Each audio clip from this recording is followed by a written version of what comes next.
सारा सिस्टम है, ऐसे होना चाहिए। अब देखो रोड भी देखो कैसे साफ नजर आ रहा है आप। माशाल्लाह आज तो बहुत अच्छा हो ट्रैफिक गया। हर जगह रवान धवा है ना, किसी जगह रुकी हुई नहीं है, कोई ट्रैफिक नहीं रुकी हुई। यही होता है। इधर आ जाए, इधर आ जाए, मेरी बात सुने। अभी तो आप रेडी लेके जा रहे हैं, आपको पहले पता होना चाहिए कि मैंने बताया था इधर रेडी नहीं लगानी। कल के बाद करेंगे ना आप नहीं लगानी ना। अस्सलाम वालेकुम, कैसे? क्या हाल है? अस्सलाम वालेकुम। हाँ, बुजुर्ग आदमी है, अच्छा नहीं लगता। देखो आप इनको रिमूव करके गलियों में ले जाए, गलियों में आगे पीछे। बार बार वार्निंग दी, रोड के ऊपर नहीं होना आज चाहिए। FIR दे रहे थे लोगों के ऊपर, फिर मैंने बोला इनको लास्ट वार्निंग दे दो। ये जो रेडिया है ये आप अस्सलाम वालेकुम, खैरियत है आप ठीक हो?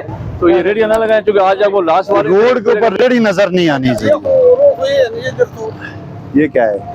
ये पार्किंग है। अगर कोई चीज दुकान से लेने आएगा तो गाड़ी कहाँ खड़ी करेगा? हाँ, इधर नहीं, ये रोड है, रोड पे गाड़ी नहीं, उधर से गाड़ी ले आएगा ऊपर खड़ी करेगा। ये पैदल चलने का रास्ता है।